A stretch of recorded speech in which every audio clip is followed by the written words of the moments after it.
It's also called liquid gold. So imagine this, a woman is in a rural area where she has no access to immediate medical care for the baby, but the colostrum is enough in giving the baby protection. Having a small breast does not mean that you will make lesser milk. So there are a lot of moms these days breastfeeding their babies till the babies are 4 or 5. Baby saliva touching the mom's breast is able to let the mom's brain know that what are the germs that the baby is fighting, and the mom's body is able to produce antibodies to help the baby fight these germs.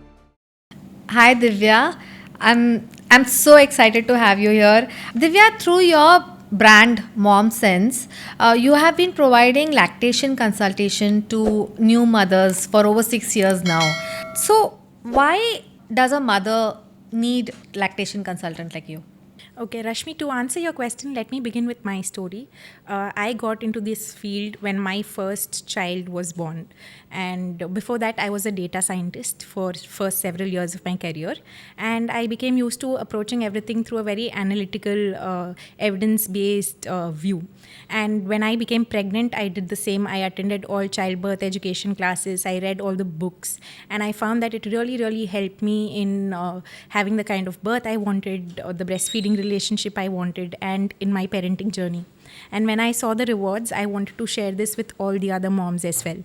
And also, I feel when a first time mom, especially, enters motherhood, the transition is a little challenging, comes with its own set of issues that she has to overcome.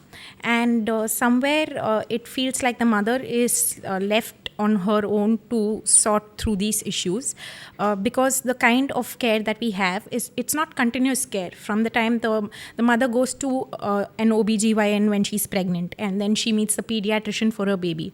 But there is this gap in between that needs to be bridged. A mother needs to feel continuously supported from pregnancy through birth, through breastfeeding, and through the first 1,000 days of parenting, till she becomes really comfortable in her role as a mother. So to ease out this transition is why I entered doing my lactation education course. Today I'm a childbirth educator, a lactation educator, a birth doula, and a parenting coach, because I really want to support mothers through this whole journey. And I think prenatal education about breastfeeding really helps the mom avoid the initial set of issues that come with breastfeeding, because the first hour, the first few days and weeks are really crucial in establishing a relationship. And by knowing about these challenges and knowing about what to expect in those first few days, and how it is going to be, a mom can prevent a host of issues that come up and have a smooth start. Is it true that when a child is born, they actually cannot see and they identify the mother just by the smell and the feel of her body? Yes, Rashmi, you won't believe it. So, if a mother is having an unmedicated birth, and if the baby is placed immediately on the mom's abdomen, skin to skin, the baby who is not capable of moving has all the reflexes and hormones the baby needs to make their way to mother's breast. This is called the biological crawl. Imagine the baby moving from the abdomen to the breast By themselves. themselves. They have this rooting reflex where they move their face from side to side, and they have the step reflex where they're trying to kick the mother's abdomen. It also helps with contraction of uterus because it releases the love hormone oxytocin, and the baby slowly makes their way near the breast. Now during pregnancy, our areola, the dark portion of skin around the nipple, becomes much darker, so it is a contrast with your other skin. So babies are able to see high contrast, so your body is preparing for the baby to be easily identifying the breast. And also the small glands on the nipple secrete a small oil like thing that smells like amniotic fluid, so the baby uses a sense of smell to finally spot the breast and attach to it. And this is called self attachment. And when we allow for the baby to do this and not interrupt this, then breastfeeding it sets off to a very smooth start, and it's very unlikely that the mother will face any issues with breastfeeding. You know, when I had my baby, it's been a while now, there were two common problems that I used to hear about with people at that time who were of my age and the same, having a baby. One was that people always felt there was not enough milk being secreted because the baby kept crying. And the second was that latching problem, like the doctor used to help, my doctor used to ask the nurse, was the baby able to When the latch? baby is crying. But you're saying that the babies are naturally designed to latch onto the mother's teat, right? So how is it? How what was the reason why that kind of an issue or a discussion would happen among a young mother? So the first thing I think about the supply, right? Somehow the mom is doubting her supply from the beginning because maybe she's hearing people around her constantly questioning. Yeah, actually, it's like the family, I think, because everybody says the child is crying, maybe, you're not having enough milk. And let me tell you this, your body actually starts preparing for lactation at week 16 of pregnancy. So, at week 16 of pregnancy, your breast is actually multiplying the milk making cells that are there and has already produced colostrum, which is the first milk for your baby. So, think about at that stage, you might not even be thinking about whether I'm going to breastfeed my baby or not, but your body is already magically preparing for it. The only reason milk doesn't come out is because of the hormones. As soon as birth is there, the colostrum is already there. So a mom doesn't have to doubt her supply. But what happens is colostrum is very thick, very nutritious. And the baby's stomach is really small, like cherry size or even smaller at birth. So the baby needs only few drops of this very rich milk in those first 2 days of life. But what will happen when moms do not obviously see the milk fill up their breast or the milk flow when they squeeze their breast? They will start doubting whether my baby is getting enough. Babies are usually very restless in the second day after birth and they keep crying a lot, keep wanting to attach to mom's breast. That is because they are trying to get the milk to come in and they are trying to get to improve the supply by constantly suckling. So moms do not need to doubt if they will have enough supply. And the second thing you talked about was latching. Yeah. So what happens is when there are interventions. So in the hospital, after birth, the baby is immediately taken away from the mother. Instead of being put skin to skin, the baby might go for its weight check or for cleaning. And when the baby comes back, time is not given for the baby to actually be skin to skin with the mother and find the breast and latch on their own. Usually you'll have the nurse helping you who's holding the breast with all good intention, but holding the nipple and trying to squeeze it into the baby's mouth, and that kind of time for the mom and baby to bond and learn the skill together is somehow interrupted, also causing some issues. Also interventions during birth like epidurals and other kinds of medicines administered might make the baby drowsy, and so all these interventions also affect breastfeeding. So, is it right for me to say that the mother should ask for the baby to be put on her immediately, even if a doctor may not do it? I think most doctors would. Yeah, most doctors would if the mother makes her preferences clear. So that is why these days we have moms thinking about birth plans and including all this as a part of their birth plans. And if you make your preference known that this is what I want, most doctors today are open to adhering to those preferences. So, by when does the milk actually start flowing so that the baby actually has a tummy full of milk? So the colostrum is enough for the baby for 2 to 3 days, and then the milk might start coming in at the 4th day or 5th day, and this will the nipple has to be continuously stimulated. So how it works is when the baby sucks at the nipple, hormones are released in the mother. One hormone is oxytocin. Oxytocin will actually squeeze the milk making cells and let the milk come down, which is called let down. And then prolactin. So prolactin tells the brain to keep making more milk. So the more the baby sucks at the breast, the more effectively the baby removes milk from the breast, the more milk a mother will make. That is why we encourage mothers to feed on cue, feed as much as possible, keep the baby at breast as much as possible in the first few days. And also having a lactation expert with you will really help you gauge whether the baby is latching effectively. Because when a baby does not latch effectively, the milk transfer may not be efficient. So maybe milk is not getting drained from the breast. Only when milk is getting drained from the breast, your body is going to make more milk to replace what was drained. So, your journey with a mother starts at the delivery room. It starts even before that, when the mother is pregnant, to teach her about how she can teach her about how important it is to keep the baby skin to skin, how important that first hour after birth is to begin breastfeeding off to a great start, to teach her how she can position the baby comfortably if she has a C-section, for example, and she's not able to sit up immediately after birth. She's still in recovery, but she can still breastfeed. Many moms do not know that. They think they have to top up with formula if they have a C-section and are recovering. But we will help you with positions that you could comfortably hold the baby in and breastfeed. We help you with identifying if the baby is getting enough milk. So what are the signs that the baby is actually swallowing milk? What are the signs of an effective latch? Is pain normal? Many moms think that, okay, some amount of pain is normal. There could be some discomfort. Pain at the back or at the nipple? No, at the nipple while breastfeeding, but it is not normal. So we also help mothers identify when they should ask for help, so that we can nip problems at the bud rather than let them cascade into much bigger problems. Yeah, I think like, there is this mentality that, you know, after a childbirth, सब कुछ होता है, it happens. So it's equally important for a mother to understand when she needs to ask for help, because help is available today. You have lactation experts at every hospital. You can ask them whatever doubt you have. But to avail the help, you should know what is normal, what is typical, and what is not. So you said that the colostrum, am I right? Correct. Okay. It is very thick, and I know even one drop is enough for the baby during the first few days.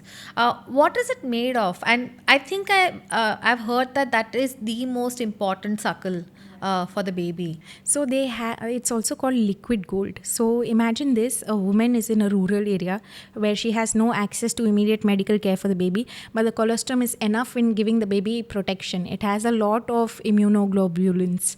It has a lot of antibodies that will help baby fight any kind of infections. It has some protein that keeps baby satiated for a long time, because baby is also tired after the birth. So you'll see after the first breastfeed, baby is able to sleep for 6 to 7 hours, whereas a newborn doesn't sleep that long.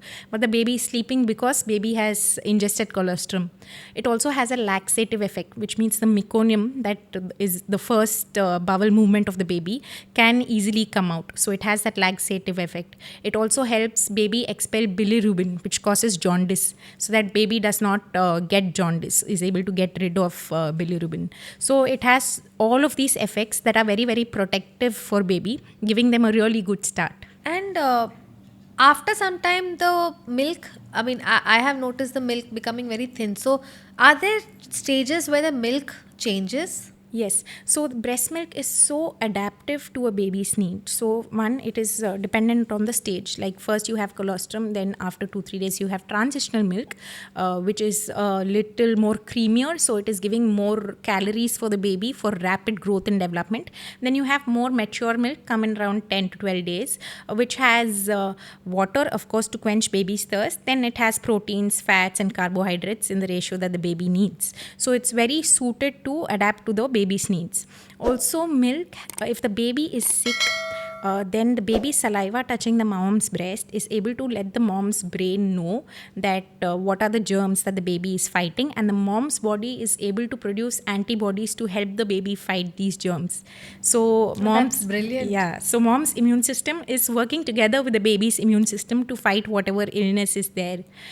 It's also said that mom with twins will as say girl and boy twins, girls and boy infants need slightly different kind of proportion of nutrients in their milk. So the mom will produce different milk depending on which baby is suckling. What? Yeah, same goes for moms who are tandem feeding small babies and their older toddlers. So milk will adapt to baby's needs. Also, if mom is breastfeeding in the night, then milk has more melatonin that will help the baby sleep. So that's how the circadian rhythm can be set for the baby. So breast milk keeps adapting depending on the stage of development, depending on the time of day, depending on how sick your baby is. This is the first time I've ever come across such information. It's like just brilliant. I wanted to understand. See, I have, again, it's through conversations.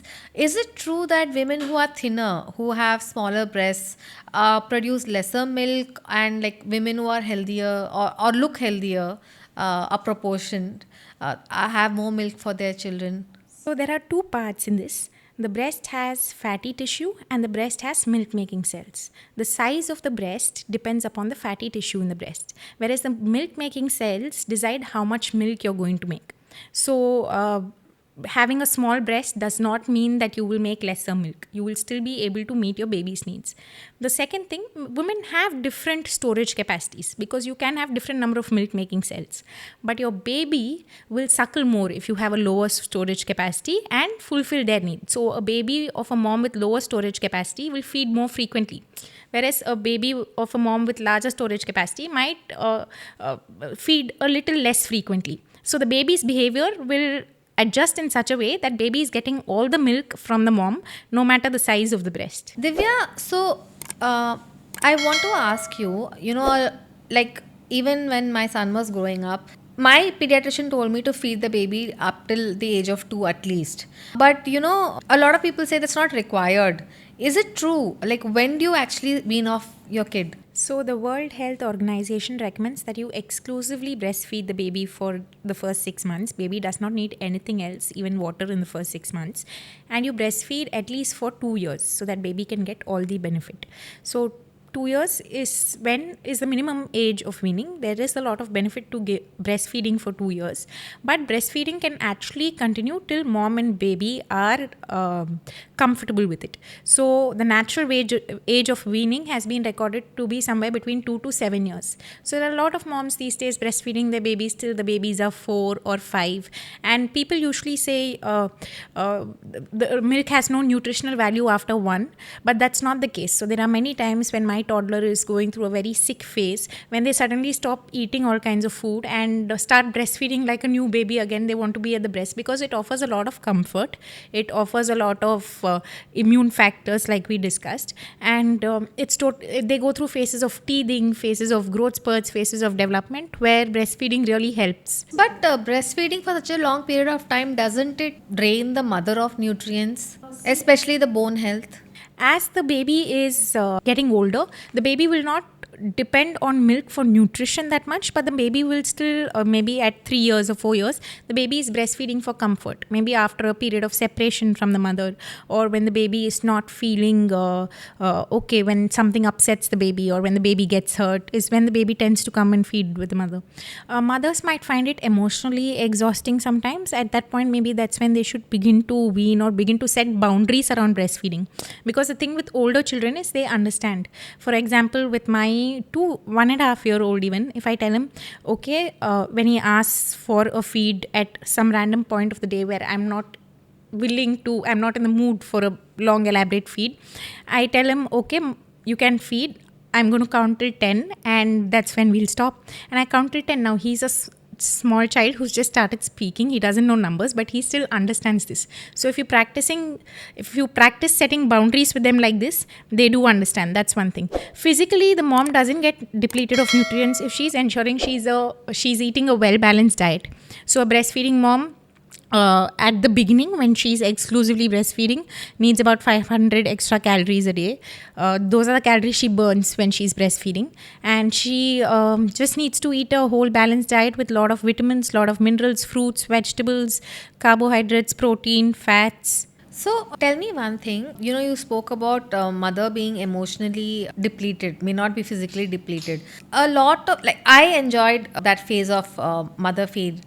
But I know a lot of my closest friends who really loved their kid but hated feeding the child. And they could not share this with the family because then they'd be, there's a guilt factor that how can a mother not want to feed her child? Do you also help a mother with this? Yeah, we are there with mother through their breastfeeding journey, even when they are weaning, helping them wean in a very gentle manner. Because many times methods such as applying neem oil to the nipples and or going cold turkey, just going for a trip without the baby for 2-3 days is recommended. But that's like taking something away from the baby that's giving the baby comfort in a very sudden and abrupt manner, which should be avoided. So weaning should be very gentle, starting with boundaries, and where it's a relationship between mother and baby. So it's also an opportunity for the mother to teach the baby about boundaries, teach the baby about conflict resolution, and things like that. The mother not being happy through the process of breastfeeding, it will obviously increase her cortisol level or her stress level. How does the mother's mental state of mind affect the child's health? See, children are very perceptive. They can easily sense a mother's mood and a mother's anxiety if there is any. So, if you notice, not even in breastfeeding, if you're trying to make your child sleep and you are thinking about something else, or there's something on your to do list that you're thinking about, or if you're in a hurry to just put them to sleep and go out somewhere, then they can sense it. Those are the days you'll see that they take a much longer time to sleep because they can sense this impatience in you. So, similarly with breastfeeding, when you are stressed out, you create cortisol, which is a stress hormone, and that can be passed on to the baby too. Actually, nature has designed it in such a way so that when a mother is stressed out, that means there's a challenge in the environment. So for the baby also to be able to cope up with that challenge, the stress hormone is passed from mother to baby. So we are actually, a infant is stressed even without understanding what's happening in its surrounding, just through the mother's hormone change. And so, how do you help, in such scenarios? So, breastfeeding, like we discussed, can be a mixed bag of emotions. There are certain moms who feel very empowered that they are able to nourish this baby and nurture this beautiful bond with the baby. Certain moms feel exhausted, feel tied down, feel limited because, they feel that baby is always wanting to feed and they are. No, it's natural for her to feel, no, because feel this way. I'm sorry, because the mother is continuously. Look what happened to the baby. Even the husband is only asking what happened to the baby. Or, like my friend, what she told me was like, I've become a milk booth now. So her own identity as a woman is now gone. Correct. So there's so much to process, and some moms feel immense guilt if they are not able to breastfeed for some reason or the other, or when they are trying to cut back on breastfeeding.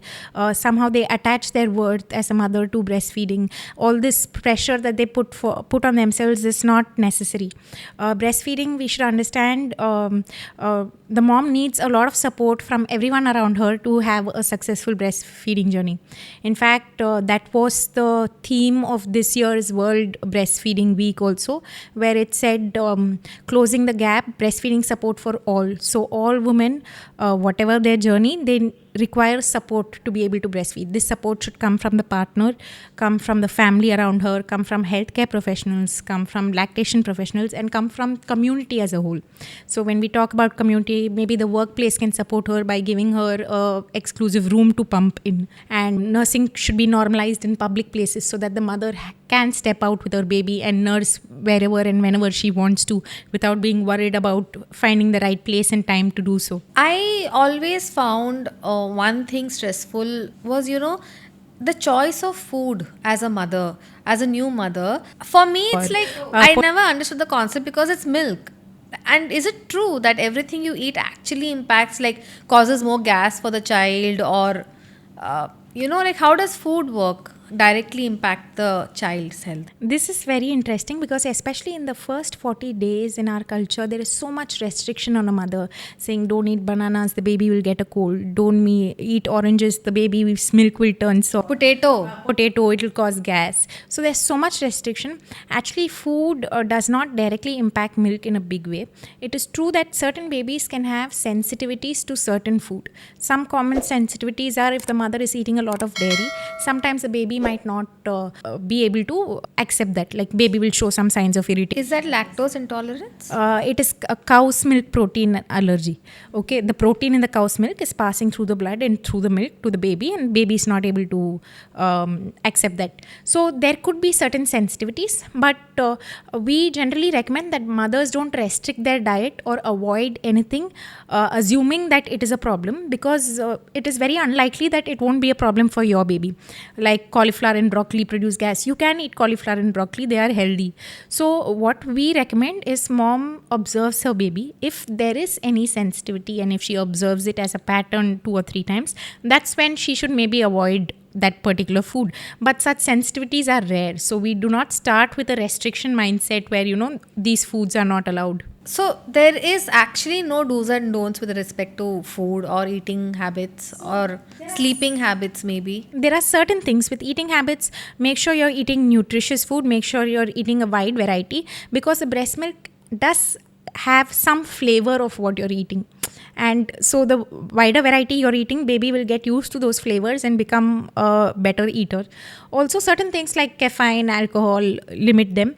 Fish that's higher in mercury. So there are certain category of foods that are not recommended. But otherwise, mom can eat a wide variety, well-balanced diet. Make sure that calorie intake is what is recommended for her level of physical activity and for breastfeeding. Hydrate well, drink water to thirst, and mom will be okay and baby will thrive. What is the one thing that you have noticed as a common trend with respect to a challenge that most mothers face when they have their baby? So, I won't say common trend, but research says that the single largest reason why mothers wean earlier than they are supposed to, than they want to, is perceived low milk supply, which means her milk supply is not low. She is just thinking it is low. She's perceiving it to be low because of various reasons, like because the baby is extra cranky or fussy, and she's reading those as baby being insatiated with milk. But when you give formula, the baby sleeps immediately. That's because you're filling the baby's stomach. Now, if you overeat, you feel more sleepy, right? Similarly, baby might get satiated with formula. The mother will immediately assume that, oh, maybe my supply was not enough, so maybe I should start topping up with formula after every feed. It's also what people around her are telling her, that if the baby is fussy, then they blame what she eats. If the baby is crying, then they'll keep asking if milk supply is enough. Sometimes moms try pumping and don't see that much milk output. But how much milk output you get after pumping is not a true indicator of your supply, because a pump cannot be as efficient as a baby in removing milk from your body. So there are various things that make a mother believe that she has no milk supply.